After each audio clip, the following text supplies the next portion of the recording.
सातवीं कक्षा के सभी बच्चों को मेरा नमस्कार। आज हम व्याकरण में वचन पढ़ेंगे। वचन का मतलब है एक वचन, दो वचन, लड़की, लड़कियां, लड़का, लड़के, ये सब। तो हमने पढ़ा अर्थपूर्ण वाक्य, शब्दकोश के क्रम, पर्यायवाची शब्द, मुहावरे, ये सब हमने अच्छी तरह व्याकरण में पढ़ा। तो अब हमें क्या पढ़ना है? वचन। तो वचन को क्या कहते हैं? सबसे पहले यह जानना है कि शब्द के जिस रूप से संख्या का बोध होता है उसे वचन कहते हैं। संख्या के जिस रूप में संख्या का बोध होता है उसे वचन कहते हैं। हिंदी भाषा में दो वचन है। आपको पता है बच्चे कि हिंदी भाषा में कितने वचन हैं? दो, एक वचन और बहुवचन। एक वचन किसे कहा जाता है? कि शब्द के जिस रूप से एक ही प्राणी, पदार्थ, वस्तु आदि का बोध हो उसे एक वचन कहते हैं। एक ही प्राणी की बात हो, एक ही पदार्थ की बात हो, एक ही वस्तु की बात हो, केवल एक ही, तो उसे क्या कहा जाता है? एक वचन कहा जाता है। क्या कहा जाता है बच्चे? एक वचन। तब आगे कि जैसे हम उदाहरण के तौर पर देखे जाए तो लड़का, लड़की, घोड़ा, पाठशाला, ये सब एक ही है। आपने देखा उदाहरण में कि ये सब एक ही है। तो इसके जरिए हमें पता चलता है कि जो एक वस्तु का, एक ही प्राणी, वस्तु या पदार्थ का बोध कराता है उसे एक वचन ही कहा जाता है। मालूम हो गया ना सभी बच्चे को एक वचन किसे कहा जाता है? ठीक है, तो चलिए आगे। अब दूसरा वचन का नाम है बहुवचन। क्या है? बहुवचन। तो एक वचन हमने अच्छी तरह से पढ़ा, तो अब बहुवचन की बारी है ना। तो चलिए, शब्द के जिस रूप में एक से अधिक प्राणी, पदार्थ, वस्तु आदि का बोध हो उसे बहुवचन कहते हैं। एक वचन में क्या था? एक ही प्राणी और वस्तु और पदार्थ का बोध था। पर बहुवचन में क्या हुआ? एक से ज्यादा, एक से अधिक प्राणी, वस्तु या पदार्थ का बोध हो उसे बहुवचन कहा जाता है। सभी बच्चों को यह अच्छी तरह से समझना है कि एक वचन किसे कहा जाता है और बहुवचन किसे कहा जाता है। आप सभी बच्चों को यह बात अच्छी तरह से मालूम होनी चाहिए। आगे तो एक वचन और बहुवचन को देखने के लिए हमें किस प्रकार के उदाहरण लेने चाहिए? यहाँ मैं आपके सामने लिखा लड़का, तो यहाँ लड़का लिखा तो उसका बहुवचन क्या हुआ? लड़के।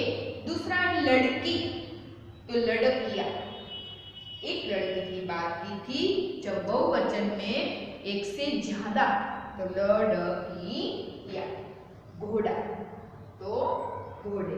पाठशाला, पाठशाला, एक ही पाठशाला की बात की थी। बहुवचन में एक से ज्यादा, पाठशाला एक। पता चली कि एक वचन और बहुवचन में क्या अंतर है। एक वचन में एक ही वस्तु, व्यक्ति, प्राणी, पदार्थ की बात की है। बहुवचन में एक से ज्यादा, एक से अधिक व्यक्ति, वस्तु, पदार्थ की बात की गई है। यहाँ हम देखते हैं कि एक वचन है और वह बहुवचन है। आप देखते हैं कि यहाँ गुब्बारा लिखा है। क्या लिखा है? गुब्बारा। तो बहुवचन में क्या बोला जाता है? गुब्बारे। आकाश में एक ही गुब्बारा था। और बहुवचन में आकाश में बहुत सारे गुब्बारे थे। कुत्ता तो कुत्ते। रिक्शा, रिक्शे। घटना, घटना एक। हम जब बहुवचन करते हैं तो एक की बात तो अर्धचंद्राकार बिंदी हमें करनी चाहिए। चीज, एक ही चीज, एक से ज्यादा, एक से अधिक चीजें। चिड़िया तो उसका बहुवचन होता है चिड़िया। खुशी, खुशी का बहुवचन होता है खुशियां। यहाँ लहर एक वचन है, पर बहुवचन में क्या लिखा जाता है? लहरें। क्या लिखा जाता है? लहरें। इसी तरह कली तो कलिया, लड़की, लड़कियां, बंजारा, बंजारे, रुपया, रुपये, बात, बातें, मोहल्ला, मोहल्ले, तख्ती, तख्तियाँ, खिड़की, खिड़कियाँ, दुकान, दुकानें, बेटा, बेटे, मैं, हम, पौधा, पौधे, यह, ये, पपीहा, पपी। अब सब आपको पता चल गया। वाक्य के तौर पर मैं आपको सिखाती हूँ कि औरत पानी भरने जा रही है, औरत पानी भरने जा रही है, पर इस वाक्य का बहुवचन में परिवर्तित करना हो तो कैसे किया जाए? औरतें पानी भरने जा रही है। पता चल गया आपको कि एक वचन के वाक्य का हमने बहुवचन किस तरह किया, क्योंकि औरत जो थी वह एक ही थी और हमें बहुवचन करने में औरतें क्या लिखना पड़ा? औरतें। दूसरा वाक्य, लक्ष्मण के पास किताब है। एक ही किताब की बात की है, बहुवचन में लिखना है लक्ष्मण के पास किताबें हैं। मैं कबड्डी खेलता हूँ। मैं तो मैं अकेला, अकेली, मैं कबड्डी खेलती हूँ तो अकेली, पर हमसे मेरे साथ बहुत सारी सखियां हैं। हम कबड्डी खेलते हैं। हम सारी लड़कियां कबड्डी खेलती हैं। तो इस तरह का वाक्य भी आप बना सकते हैं। यह पेड़ की शाखा है। यह तो यह का बहुवचन क्या होता है? ये पेड़ की शाखा है। मकान की खिड़की खुली है। खिड़की तो खिड़की का बहुवचन होता है खिड़कियां। मकान की खिड़कियां खुली है। तो इस प्रकार एक वचन का बहुवचन करके हम वाक्य को अच्छी तरह से लिख सकते हैं। किसान का बेटा आलसी था। बेटा तो इस वाक्य को हम लिख सकते हैं किसान के बेटे आलसी थे। किसान के बेटे आलसी थे। किसान के चारों बेटे थे, चारों के चारों आलसी थे। नाना जी कहानी सुनाती है। नानी जी कहानी सुनाती है। तो हम लिख सकते हैं नानी जी कहानियां सुनाती है। कहानी, कहानियां। तो इस तरह आपको बहुवचन किस तरह से एक वचन का होता है यह आपको अच्छी तरह मालूम हो गया होगा। तो मैं अभी आपको बहुत सारे उदाहरण आपके सामने पढ़ती हूँ। सभी बच्चों का ध्यान वीडियो में कि टीचर जो है एक वचन का बहुवचन किस तरह से करती है। याद, यादें, गलती, गलतियाँ, पंक्ति, पंक्तियाँ, टोकरी, टोकरियाँ, योजना, योजनाएं, सिद्धि, सिद्धियाँ, मुर्गी, मुर्गियाँ, परेशानी, परेशानियाँ, लेखिका, लेखिकाएं, धर्मशाला, धर्मशालाएं, घात, घाते, थाली, थालियाँ, अध्यापिका, अध्यापिकाएं। तो आप सभी बच्चों को यह अच्छी तरह से मालूम हो गया होगा कि एक वचन का बहुवचन किस तरह से किया जाए। तो आप जब भी आप परीक्षा में आपको पूछा जाए कि गुब्बारा, गुब्बारा जो शब्द है उसका बहुवचन लिखिए, तो आपको लिखना है गुब्बारे। क्या लिखना है? गुब्बारे। हम का बहुवचन क्या लिखेंगे? एक वचन क्या लिखेंगे? हम पूछेंगे तो उसका एक वचन क्या होगा? मैं। अगर मैं का एक वचन लिखा होता है तो उसका बहुवचन क्या होगा? हम। यह एक वचन है तो उसका बहुवचन कैसे किए? ये क्या होगा? ये। तो ये आप सबको यह वचन अच्छी तरह से याद रखना है। परीक्षा में जब आपको यह वचन पूछा जाए कि एक वचन का बहुवचन कीजिए या ये भी पूछा जाए तो बहुवचन का एक वचन कीजिए, तो आपको अच्छी तरह से मालूम होना चाहिए। और यहाँ जो मैंने सिखाया है यह भी आपको अच्छी तरह से याद रखकर आपकी व्याकरण की बुक जो है उसमें आपको ये सारा व्याकरण लिखना है, क्योंकि ये भी आगे जाकर आपको उपयोगी होता है। इसलिए ये वचन को भी आपको अच्छी तरह से पढ़ना है और लिखना है।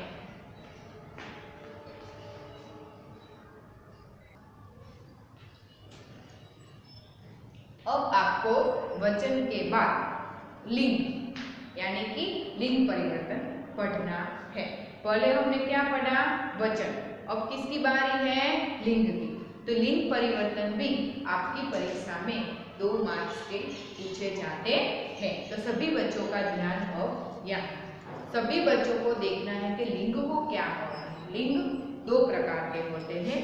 आप देखते हैं कि जो शब्द है वो पुरुष जाति का बोध कराते हैं उसे पुल्लिंग कहते हैं, यानी कि पुल्लिंग शब्द कहते हैं। और जो शब्द स्त्री जाति यानी कि नर का बोध, नारी जाति का बोध कराते हैं उसे स्त्रीलिंग कहा जाता है। मैंने यहाँ लिखा कि जो शब्द पुरुष जाति यानी कि नर का बोध कराते हैं उसे पुल्लिंग शब्द कहते हैं। जो शब्द स्त्री जाति नारी का बोध कराते हैं उसे स्त्रीलिंग शब्द कहते हैं। तो हिंदी भाषा में 2 लिंग है। हिंदी भाषा में 2 लिंग है। हमने आगे पढ़ा कि हिंदी भाषा में 2 वचन है, एक वचन और बहुवचन। तो इस प्रकार लिंग में भी 2 लिंग है, एक है पुल्लिंग और दूसरा है स्त्रीलिंग। तो आप सबको यह मालूम होना चाहिए कि कब पुल्लिंग का स्त्रीलिंग किया जाता है, स्त्रीलिंग का पुल्लिंग किया जाता है। यह मैं आपको अच्छी तरह समझा दूंगी। आपको देखना है कि यहाँ मैं कुछ वाक्य आपके सामने पढ़ती हूँ और इस वाक्य को सुनने के बाद आपको पता चलेगा कि जो टीचर है वो पुरुष जाति यानी कि जो पुल्लिंग शब्द है उसका किस प्रकार के स्त्रीलिंग शब्द का उपयोग करती है। आदमी काम करता है। आदमी ये पुल्लिंग शब्द है, आदमी है, पुल्लिंग है। तो अब मैंने दूसरा वाक्य में स्त्रीलिंग का आपके सामने पढ़ूंगी। औरत पानी भरती है, आदमी का पुल्लिंग, तो इनका स्त्रीलिंग क्या हुआ? औरत। पता चला आपको कि उसका स्त्रीलिंग शब्द क्या हुआ, उसका लिंग परिवर्तन क्या हुआ। आगे, श्री मेरा बेटा है, सुहानी मेरी बेटी है। बेटा, तो उसका लिंग परिवर्तन क्या हुआ? बेटी। वाक्य के जरिए आपको पता चलता है कि बेटा का लिंग परिवर्तन बेटी में हुआ, आदमी का लिंग परिवर्तन औरत में हुआ। आगे का वाक्य, बैल खेती के काम आता है। बैल गुजराती में बोलते हैं बड़द। गाय दूध देती है। बैल का जो लिंग है वो पुल्लिंग है, बैल, बड़द। और उसका जो परिवर्तन स्त्रीलिंग में किया जाता है उसे बोलते हैं गाय। गाय दूध देती है। बैल, गाय, आदमी, औरत, बेटा, बेटी। अच्छी तरह से ये वीडियो को देखना बच्चे और सुनना कि टीचर किस प्रकार के पुल्लिंग शब्द का स्त्रीलिंग करती है, लिंग परिवर्तन करती है। आगे, धोबी कपड़ा धोता है। धोबी, तो उसका लिंग परिवर्तन क्या? धोबी, धोबीन। धोबीन स्त्री करती है। धोबी की जो पत्नी होती है ना उसे धोबीन कहा जाता है। इस प्रकार का लिंग परिवर्तन होता है। धोबी, तो धोबीन। यह कुमार छात्रालय है। कुमार, तो कुमार का लिंग परिवर्तन क्या होगा? कन्या। लड़का जो होता है उसे कुमार भी कहा जाता है और लड़की जो होती है उसे कन्या भी कहा जाता है। तो इस प्रकार कुमार का जो लिंग परिवर्तन है वो क्या हुआ? कन्या।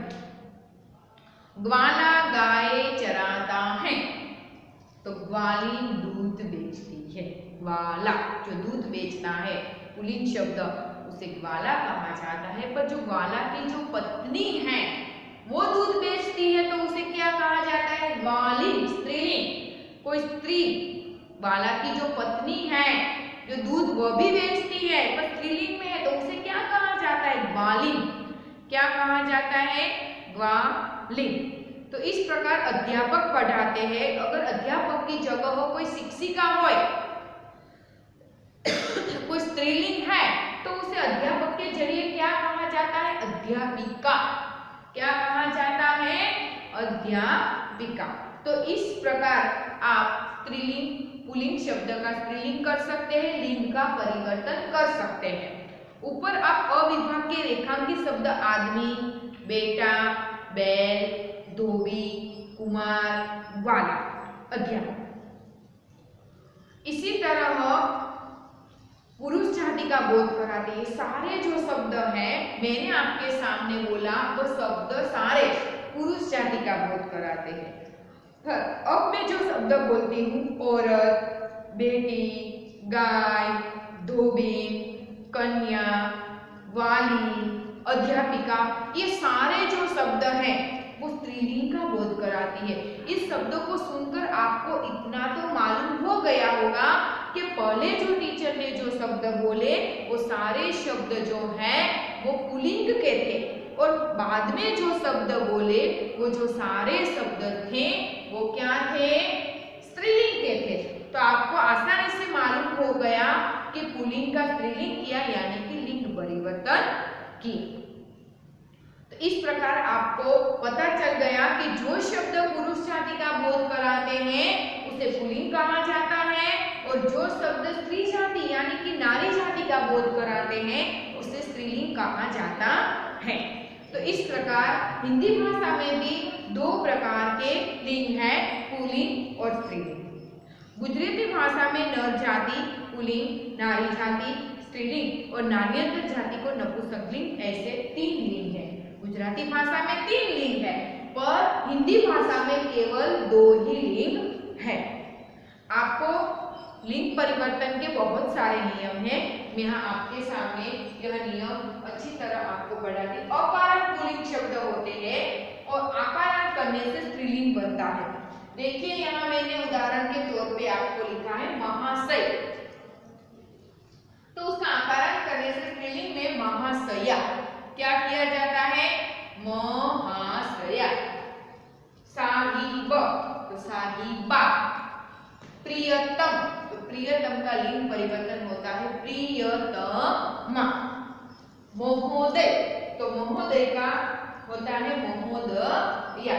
तो इस प्रकार इन प्रत्यय यानी कि अकारक पुल्लिंग शब्दों को इन प्रत्यय लगाने से भी स्त्रीलिंग बनता है। वो किस तरह से बनता है? इन प्रत्यय लगाने से, प्रत्यय यानी कि पीछे, अवयव यानी कि आगे। प्रत्यय का मतलब होता है पीछे लगाना, तो हम यहाँ पीछे लगाते हैं कि इन प्रत्यय लगाने से भी स्त्रीलिंग शब्द बनता है। तो किस तरह से बनता है हम देखते हैं। बाघ, बाघ शब्द है तो उसको क्या बोलते हैं? बाघिन। लुहार तो लुहारिन। इन शब्द लगाया, क्या लगाया? इन प्रत्यय। बाघ, बाघिन। जब हम उच्चार करते हैं शब्दों का तो उसके पीछे प्रत्यय में इन बोला जाता है।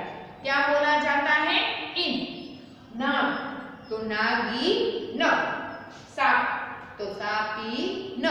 तो इन प्रत्यय लगाने से भी स्त्रीलिंग शब्द बनता है। तो इस प्रकार तीसरा नियम भी है कि अकारक पुल्लिंग शब्दों को इकारक करने से स्त्रीलिंग बनता है। तो इस प्रकार नी प्रत्यय लगाने से भी स्त्रीलिंग बनता है। तरुण तो इसके पीछे क्या प्रत्यय लगाना है? नी। तरुणी। मेढक, मेढक का आपको पता है हिंदी में? गुजराती में क्या बोला जाता है? मेढक, देखो। क्या बोला जाता है? देखो। हिंदी में कहते हैं मेढक, मेढकी। हिरण, हिरणी। हम जब शब्द का उच्चार करते हैं ना तो उसके पीछे जो है ना नी प्रत्यय लगता है। क्या लगता है? नी। देव तो देवी। तो इस प्रकार हमने यह नी प्रत्यय लगाकर आपको स्त्रीलिंग शब्द बनाया। कुछ अकारक पुल्लिंग शब्द ऐसे भी होते हैं, आनी या आणी प्रत्यय लगाने से भी स्त्रीलिंग बनता है। नौकर, हमने देख रहे हैं कि नौकर तो क्या लगाने से बनता है? नौकरानी। आनी, आनी प्रत्यय लगाने से, आनी प्रत्यय लगाने से भी स्त्रीलिंग बनता है। मेहतर, मेहतरानी, देवर, देवरानी, इंद्र, इंद्राणी, आनी यानी आनी, ये दो प्रत्यय लगाने से भी स्त्रीलिंग शब्द बनते हैं। कुछ अकारक पुल्लिंग शब्दों को इका प्रत्यय लगाने से भी स्त्रीलिंग बनता है। मानो कि शिक्षक है, शिक्षक शब्द है तो उसका किस प्रकार से परिवर्तन किया जाए? शिक्षिका। वाचक, वाचिका, इका प्रत्यय लगाया, क्या लगाया? इका। सेवक, सेविका, संचालक, संचालिका, तो इस प्रकार इका प्रत्यय लगाने से भी इस प्रकार के स्त्रीलिंग शब्द बन सकते हैं। अब आकारण पुल्लिंग शब्दों को इकारण करने पर स्त्रीलिंग बनता है। नाना, तो नानी, नाना होता है तो उसकी जो पत्नी होती है तो उसे क्या कहा जाता है? नानी। घोड़ा, घोड़ी, बकरा, बकरी, मटका, मटकी। पता चल गया आपको? पता चल गया ना कि किस प्रकार का हमें इसका परिवर्तन करना है। कुछ शब्द ऐसे भी होते हैं कि इया प्रत्यय लगाने से, जब कि हम चूहा बोलते हैं तो चूहा होता है, उसकी पत्नी का भी नाम लिखना होता है, चूहिया। क्या बोलते हैं? चूहिया। क्या प्रत्यय लगाया? इया। क्या लगाया? इया। बुढ़ा, बुढ़िया, बछड़ा तो बछिया, बुड्ढा तो बुढ़िया। तो इस प्रकार इया प्रत्यय लगाने से भी हम पुल्लिंग शब्द का स्त्रीलिंग कर सकते हैं। आगे ई हटाकर इन प्रत्यय लगाने से भी स्त्रीलिंग बनता है। दर्जी, हम बोलते हैं ना दर्जी शब्द, तो पीछे का जो प्रत्यय है ना वो ई निकलता है। क्या निकलता है? ई। दर्जी, तो उसका क्या बोला जाता है? दर्जिन। क्या बोला जाता है? इन प्रत्यय लगाने से। दर्जी न। नाई, नाई न। धोबी, धोबी न। मोची, मोची न। तो इस प्रकार हम स्त्रीलिंग शब्द बना सकते हैं। अब हम कितने भी पुल्लिंग शब्द और स्त्रीलिंग शब्द मैं आपके सामने पढ़ती हूँ, सभी बच्चे को मन लगाकर इस वीडियो को अच्छी तरह से समझना और सुनना भी है। आदमी, औरत, तोता, मैना, पुरुष, स्त्री, कुत्ता, कुतिया, मोर, मोरनी, ऊंट, ऊँटनी, हिरण, हिरनी, सेठ, सेठानी, कुमार, कुमारी, वर, वधू, राजा, रानी, वाला, वाली, अभिनेता, अभिनेत्री, घोड़ा, घोड़ी, बंदर, बंदरिया, चूहा, चुहिया।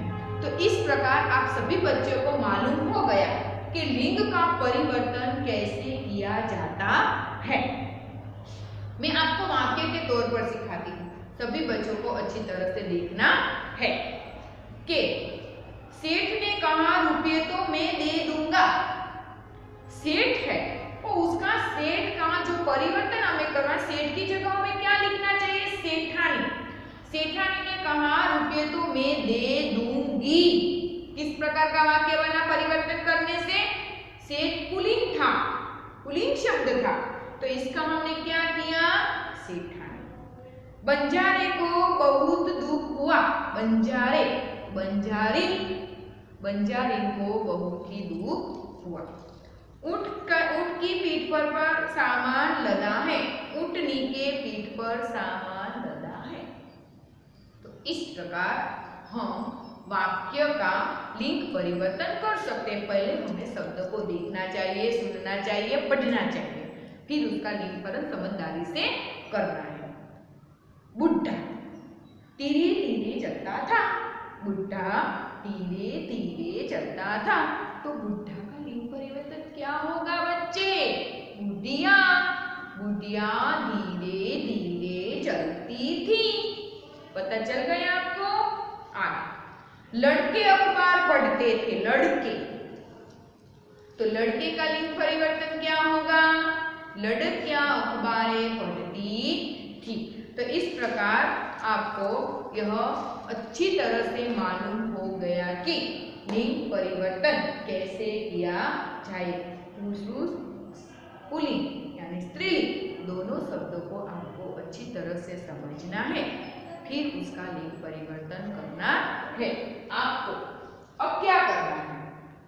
अब आपको होमवर्क में वीडियो को देखकर वचन और लिंग परिवर्तन 2 बार लिखना है।